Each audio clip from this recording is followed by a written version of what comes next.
What's up, world? You talking to Mo Better from Mo Better Published Productions LLC in connection with I Deserve a Deal. Today we're going to talk about black enterprise, and we're going to talk about the difference between spending and investing. And this is from Understanding the Difference Between Spending and Investing from the Investopedia.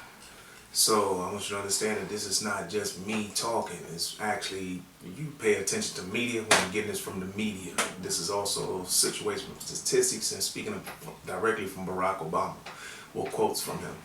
So here we go. While the U.S. economy shows signs of sustainable growth during the first three financial quarters of 2012, recent figures suggest that this expansion may have been checked. In fact, the economy shrank at an annual rate of 0.1% between October and December, as defense spending cuts, diminished exports, and sluggish growth in company stockpiles took their considerable toll. Economists fear that this could be the prelude to another recession, especially with the number of job losses expected once further spending cuts are implemented in March. The Bipartisan Policy Center estimates that about 1 million jobs will be lost to the so-called fiscal cliff deal, while the Congressional Budget Office suggests that the figure may be close to 1.4 million. The issue facing U.S. households. This is potentially bad news for U.S. citizens who have become accustomed to financial crisis and uncertainty during the last 5 years. According to a new report conducted by the Corporation of Enterprise Development, approximately 132 million individuals lack the necessary savings to survive another period of recession, while many are also ill-equipped to fund long-term financial goals, such as college tuition, health care, and permanent housing. Permanent housing is not, we're not talking about the projects, please understand that. There is a difference, no disrespect. This issue is especially prevalent among U.S. credit card holders in their late 20s and early 30s who carry more debt than older consumers and make repayments at a far slower rate. According to research, the individuals born between 1980 and 1984 carry on an average of $5,689 more debt than their parents had at their age, and a staggering $8,156 more than their grandparents. Not only does this offer an insight into the reckless spending habits that distinguish the current generation of young adults, but it also suggests that a fundamental lack of financial education may have taken its toll throughout recent generations. The difference between spending and investment. In many ways, the current presidential incumbent, Barack Obama, offers a great example to those burdened by debt. After graduating from Harvard Law in 1991, Obama and his wife, Michelle, held a combined total of $125,000 in student loan debt. But the president himself is now worth an estimated $11 million.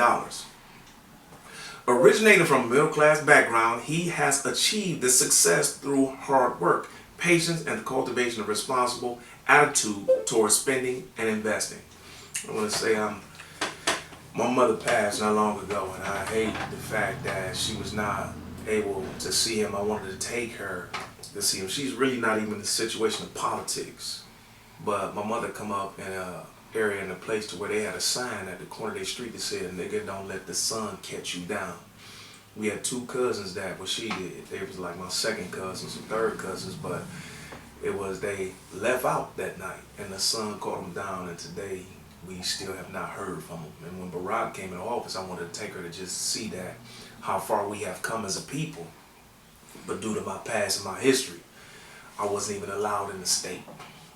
I wish she was still here. Now things have changed.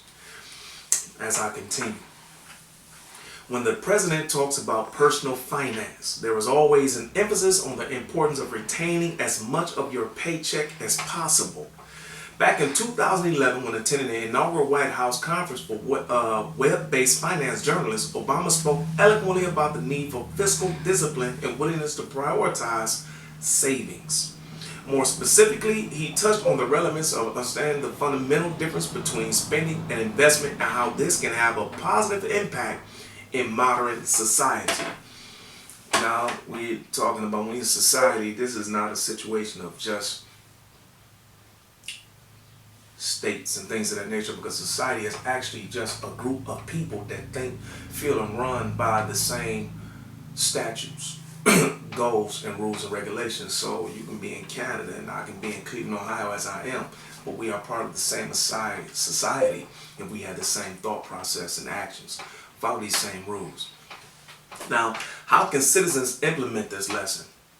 Where there was no suggestion that the president was aiming a veiled barb at his Republican rivals, understanding the difference between spending and investment is an important step towards accumulating not riches, but wealth. Although both require an initial outlay of money, an investment is something that delivers a tangible reward in the future, whether it is in the form of capital, equity, or qualification that can boost your earning potential. When you spend, however, you are purchasing goods and services that will not improve your quality of life or offer any type of long-term gain.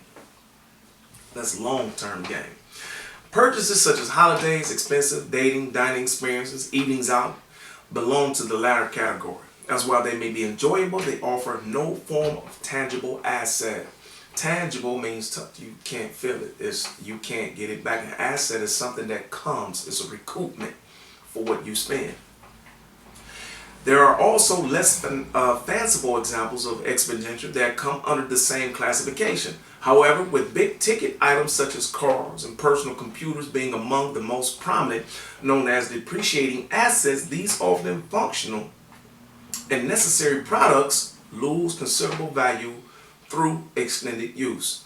Situation is like we as a people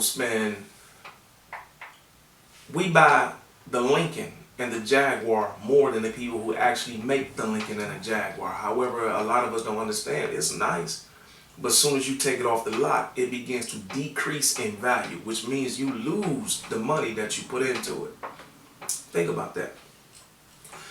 With this in mind, it is important to consider every purchase that you make as a consumer and determine its potential to deliver a return.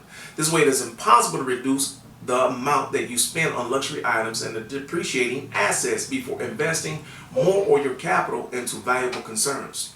So the next time that you need to buy a car, for example, it is important to focus on high quality used vehicles that can be purchased affordably and have a less pronounced rate of depreciation. Now, when I ask you in this situation of depreciation, is it more important to look good in front of your friends or to later on in life actually retire and have something to sit on for real? What's more important, the car or the house? Not just to lease the car or own that car, but to actually be leasing or owning your home. The bottom line is, the line between spending and investment is a fine one, especially when you consider how certain assets are likely to depreciate in value over time. As a consumer, it is important to fully understand the difference between spending and investment and apply this to every single purchase that you make. This will enable you to make the most of your disposable income and commit as much money as possible towards improving your quality of life and accumulating long-term wealth. When you think about this, brothers, think about investing. If you buy or just invest in small stock, if not even stock, you invest in bonds and things of this nature, and you invest in one of your children's education as far as like a college fund, things of that nature. That is an investment. But when you go out and you spend $200 on a pair of Jordans 2 and 3 times a month, that's not an investment. You look good and you get some shout outs. But what does that look like in your bank account later on down the line? Can you go back into that and get anything from that? So to look good is okay. It's a nice thing. Nobody's saying not to do that. But the thing is, what's more important, the investment or the spending?